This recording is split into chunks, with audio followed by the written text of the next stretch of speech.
Hey, it's your friendly neighborhood counselor, Dr. Will, and welcome to the Heal Always podcast. I'm so excited to be here today because we have a special, amazing guest. And also, this is our first guest. So, yeah, you're the first guest here. So, there's some rules. Yes. All right. So, first things first, you have to introduce yourself. Oh, okay. Yeah. Okay. Got that. Then, secondly, you have to be your most experticious self. So, you have to completely, like, no filters, just completely your best, authentic self. That's expert, right? Because there's no holding back. In other podcasts, I know you've held back and you filtered. Oh, yeah, you have to. Yeah. But in this one, we don't have to because I understand that I'm brilliant. Yeah. And I know that I cannot go lower anymore. So you're with me. I asked you to be on here specifically because I know that you have not only the juice, the mind, the grit, the hustle, and the thrive. So I need to be your best self. And lastly, I want you to know that this is a space that's not safe, but because we're on the internet. So You know what? I love that you said that. I have to acknowledge that. I love that you said that. Yeah, because we're so used to telling people Exactly. it is a safe space because we're therapists. Yeah. But sometimes it's not. This is not. It's not. I have to remind people that because then they say too much. I'm like, and you put it up there. Yeah, exactly. So now billionaires own it. So we're going to start out with, who are you? Well, Start from the beginning. Well, my name is Aqueelah Wheatley. I am an independently licensed marriage and family therapist. I have a practice, so I guess I founded a practice called Supportive Advice. I have a podcast called Damage Control Radio. I have a radio show called Damage Control. And so I do a lot, I think. Yeah, I was saying, you're about to stop talking. So don't make me ask questions about what's because you're also creating a whole other type of relational model, aren't you? I am creating a model about introducing people to themselves so that they can have significant self-love, genuine self-love, authentic self-love. Amen. Okay? Because in relationships, now you got me started. In relationships, the rejection that we normally get is self-rejection first. And that's why you'll be on episode 21.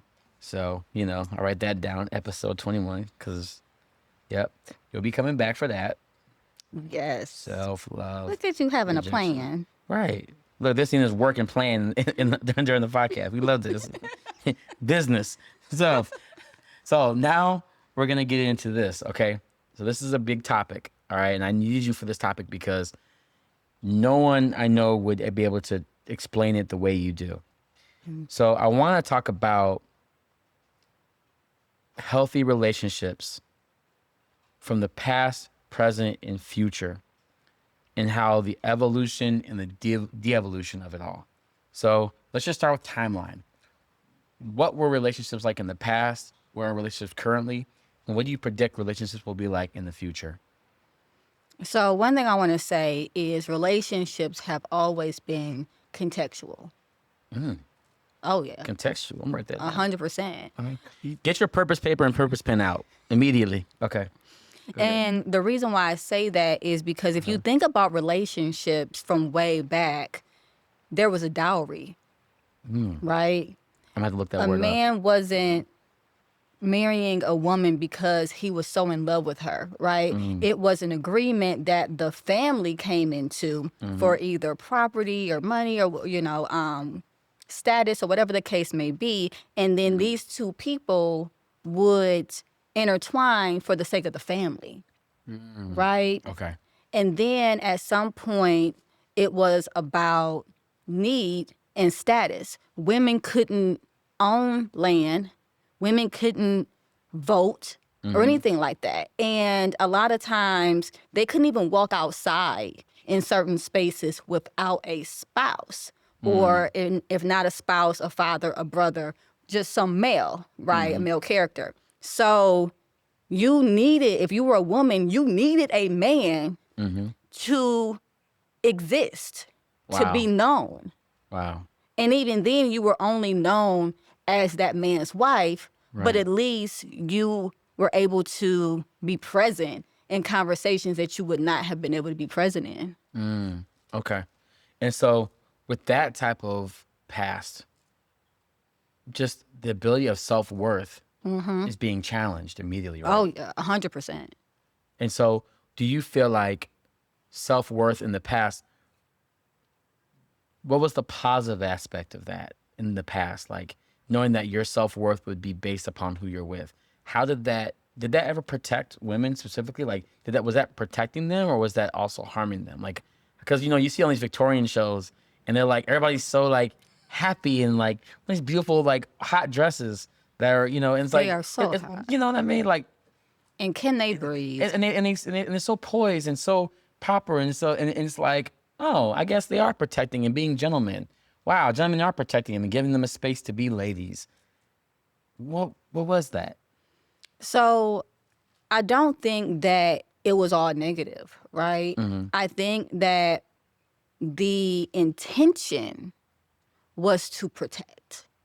I think the intention was to give women space to be ladies, but there was also a devaluing, right? And so the hierarchy and there was no power struggle because men had the power and women just didn't, right? But you may have a amazing family that has high status, right? But it's not your mom that has high status, it's your father. So the fathers get together and determine who you're gonna marry, right? And so is that to protect you? Maybe. But is it to better the family? Yeah. For the most part, these are deals. You're being traded like cattle. Right. And so it makes me think about how the ideology and the thematic approach of women's sacrifice, the history of women's sacrifice has always been the progression of our society. And how that kind of connects moving into the bridge of going into present. So how did this kind of manipulate itself into the present day in term? How does this look? How does that transfer into now? So I want to kind of go back just a little bit. Yeah. Because I do want to talk a little bit more about protection. Okay. Anyone who has children, they protect their children. This is assuming, protective capacity, right? But in protecting them, we do what? We suppress them. Right. You create those internalized burdens and fears and ideologies, legacy burdens. You create entire worlds in them that you don't even realize. Exactly. Right. And I think that when it comes to women, because they were seen as weaker, right? They needed to be protected. That was the intention. But with that came a lot of suppression. Okay. And I think that was what was unintended. And so when you bring that into now, right, it's a completely different ballgame. Yeah, you're right. Because, you have women's lib, you gone through like the burning the bras and the marching to have the same rights. We want equal pay, even though, that's still not a thing. But, hey, what it is, what it is. But at the end of the day, we have gotten to a point where there was a woman running for president. Right. Now. And people were afraid of that. They were scared. Sir. They were scared. They're like, Sir. Oh no, we have to pay for tampons. Like, what? You're already paying for tampons. Just like, wait. I was like, I don't think you read that right. I was like, wait a second. Like, they were really scared about like, oh, now we're gonna get free healthcare now. I'm like, why are you worried about a woman being president? What are they gonna take away from you? There's a lot of fear. There's genuine fear of a woman being 100%. In leadership. And where in does this that come case, from? Where does that? Well, imagine this, right? Imagine that you are brought up, and I'm not even talking about men today. I'm talking about the trajectory, right? If back in this time, we were considered the weaker sex, right? The weaker gender. And then we kept fighting and fighting and fighting and fighting for place. Just because we won place doesn't mean that it changed the perception. You know what I mean? Yeah.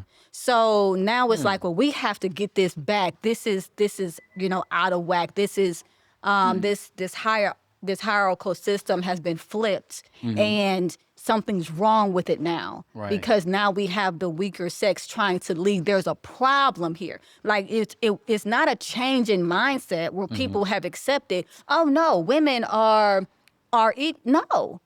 No, Right. that hasn't been accepted. We've just pushed our way in. Right. So I kind of want to go back to how this past kind of represents the fear of today. So like if women had the power to literally either connect kingdoms, destroy kingdoms, and even have the power to like change the status of your entire prosperity, right? That also means that they had the power to, if they had the power to completely dismantle or build something, to put a woman in place means that you're giving someone the power to change the entire society the way it has been created. So to think of a woman president even, it means that they might dismantle the very thing men have tried to preserve for centuries. Oh yeah. So the fear of conservatorship, right? Like preservation would be completely dismantled. And that's also a form of supremacy, right? Right? The supremacy isn't about the attack and the discrimination. It's about the fear of losing right. Yeah, and power. Power, right? And so how do you find, people are going to ask this, but it's like, then why be in a relationship if you know that you're going to completely devolve yourself into a societal role? Why even be in a relationship? What's the point of being in a relationship if we know that this is the history and the traumatic lineage of women sacrificing themselves for the advancement of the progress of a society? Why even do this? What's the point of being in a relationship? That question is interesting because you say when you look at the history, right? History is history. It's past. So there were time frames where, yes, a woman that was connected to a high-ranking male, because that's part is the part that's important, right, needed to connect to another family to either preserve wealth or whatever the case may be. But they never saw it as the woman doing it. She was the sacrifice. Right. We're going to sacrifice our daughter to make sure that this family line lives on the way that we would like it to, or the way we need it to. So it's been a sacrifice. And so when you say now, why be in a relationship? Well, power dynamics have shifted very much in relationships. People are getting married because they are absolutely in love with each other. People are getting married, and sometimes the woman is the breadwinner and not the husband. Right. And there are males that are stay-at-home dads that thrive in being at home, cooking, cleaning, things like that. And so we're seeing that sometimes when you shake something up, you don't dismantle it, but you see a different type of strength. You see a different type of strength. So for me, when I look at partnership, I think of the functionality of a relationship. Someone says, oh, this is my partner. I'm assuming that this is the person that you need to help you function to be your most authentic self. It's not always that functional. And so how do we create a healthier space between what is a functional relationship and what is a dysfunctioning relationship, right? Because I've seen a lot of functional relationships that were completely negative. And I've seen a lot of dysfunctional relationships that were highly positive. So how do we understand the difference, and how can we coordinate that? So what I want to say is you can operate in dysfunction, right? Like there are... Is this is dysfunction survival, or is that two different things? Making sure. You can survive in dysfunction. Okay. Right? Okay. But at the end of the day, when people think survival, when people hear the word survive, they automatically link it to something that, oh, there's a lacking, there's a deficit. If this person's just survived, they put that just in front of it. Right. But we're all surviving, are we not? Right. From I'm surviving, and Beyonce is surviving. 100%. We surviving very differently on a different levels there, you know. Woo. But we're both surviving. Yeah. Because surviving is what? Actively living. Right. So then how do you know when you're surviving in a relationship versus living in a relationship? If you are actively living in a relationship, but the relationship is not serving you, it's not growing you, right? Mm-hmm. Then you're not evolving, you're surviving. Mm. And that's a big difference. Mm-hmm. If you're in a relationship that's actually growing you, then you are evolving at that point. And you're not just surviving, and I put that just there. See, I'm just like everybody else, right? But you're not surviving at that point, just actively living. You are growing, you are maturing. And I do want to say that I see partnership a little different, right? Oh, really? Do tell. When I see partnership, I do see someone that contributes positively to your life and maybe can enhance your reach or whatever the case may be. Mm-hmm. However, I think that I need to be whole and completely functional on my own before I partner with anyone, Mm-hmm. right? My want for you can't be that you fill my deficits. Mm-hmm. Right? I need to know that you are an imperfect person, whole imperfect person. I'm a whole imperfect person. And together we can come to a space where we can learn each other and make life a little bit easier for one another. But I have to be okay with me. Right. So I know we only have like 5 minutes left. And there's like 6 questions I have in my head. I'm sorry. So I'm gonna ask you a very difficult question, okay? You're doing good. You're doing good. You got this. So I'm gonna ask you 2 hard questions and then we'll be done. Okay?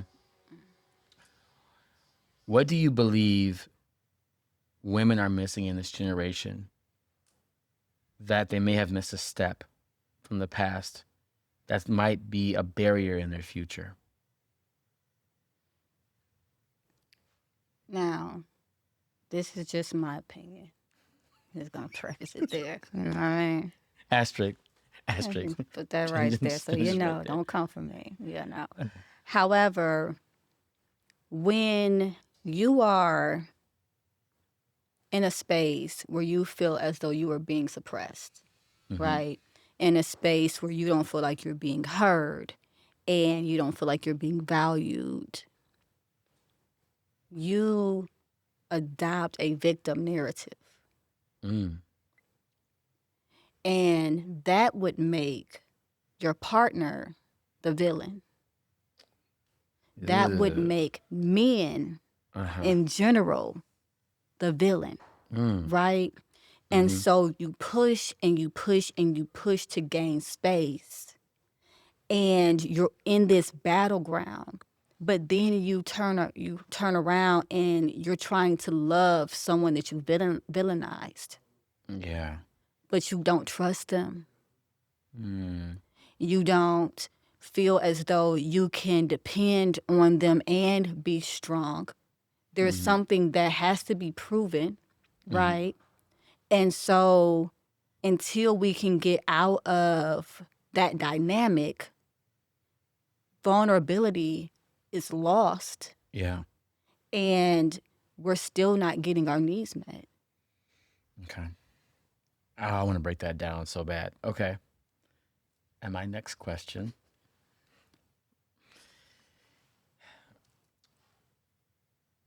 What is, should I ask it easy or ask it difficult? Ask it however you want. Okay, great. I'm so with it. You know Let's do I'm this, so let's do with this. Okay. it.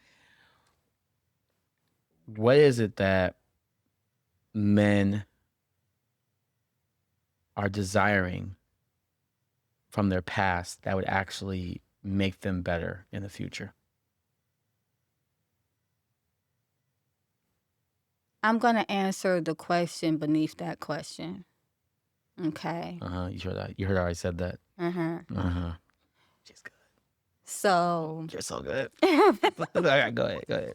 All right. Now, on the forefront, one would say, oh, men want power. Men feel as though they're becoming devalued. Mm-hmm. However, I would really say underneath that, it would be to understand alternative purpose, right? If the world is telling you you're only valuable in a world where you can be a provider and someone has to solely depend on you. Mm-hmm. But now we live in a place where a woman may be getting married to you, but they don't need you to provide. Mm-hmm. What is your alternative purpose in that relationship? What is your role? What is your new defined value? Mm-hmm. And I think that men are struggling right now to figure out what that is and be okay with it not being the former. Mm-hmm. So then what's the first step for men in recovering from that awakening and that realization? In all honesty, I think that the first step is understanding that it is okay not to be the primitive example, right? Mm-hmm. If we've evolved, if women have pushed and are now on a different level in the battlefield than they were before, it is okay to embrace that. Mm-hmm. It is okay to embrace the strength of women because that doesn't negate your strength. Right. And I think that that's one of the first things that we have to understand is Yeah. someone else being strong does not negate your strength. Mm. And we're being plagued by the ideology and the fear of whatever power we've been inherited that's not actually real. I appreciate you saying that because especially in the Black community, they always talk about, the matriarch is the foundation of the Black community. Big Mama. Yeah, Big Mama. But then we also treat Big Mama like terrible, right? Like we also make it very hard for Big Mama to be loved and free of the oppressive cycles that she's having to sacrifice in herself. It's like we appreciate Big Mama, but she also got to sacrifice everything that she wanted to do. She may have wanted to be an educator, but she had to take care of all 6 kids. So, but we love you, Big Mama. Yeah, we love you. But I need you in that kitchen. Right. Make that Thanksgiving meal, Big Mama. Right. And in all honesty, and I think I've said that a couple times, when we think about Big Mama, if you really want to go into it, that is the Mammy character. We're actually gonna have an episode on that about the 3, because there's Mammy, there's a Sapphire, there's yeah, we're gonna do that. Jezebel. Yeah. Okay. So we're gonna pause here, and the next episode that we're going to be doing is going to be about positive masculine and abusive masculine and femininity, with a little taste of Big Mama Jezebel Sapphire ideologies. And I think we have to get you in like tomorrow. So we're gonna do that. Okay. That's the next episode. And then the next episode we're gonna do, so I'm like telling them what was about to happen. The next one we're gonna do is the self-love rejection. Yes, that is such a big. So yeah, we're gonna do both of those episodes. That cool? All right. You got to know you to love you. So we're gonna have 2 more episodes with you at least. At least. Okay. Isn't that Good. nice? Thank God. Well, you made the first cut. This is tryouts. So Oh, so for your side quest, actually, so I always give them a side quest. That's like, we don't give homework because that means you have to be graded. So we give side quests. oh, I love that. I love that language. Yeah, so we give side quests here. So what would you love to give our viewers for a side quest based upon what we just talked about? What would your side quest be for them? Discover and be comfortable with the feelings of anxiety that you might feel as you discover what role you would take on if you weren't told who to be. What role would you take on? If you weren't told who to be. Ooh. What would that look like? What role? Okay. Yeah, what would that look like? Ooh, that's a hard one. And what anxiety comes up for you? What emotions come up for you when you explore that role? That's okay. Yeah. Let's go. Let's go. All right. So you heard it from her. This is the one and only, Aqueelah Wheatley. and I'm your friendly neighborhood counselor, Dr. Will. Be kind to yourself. You'll always.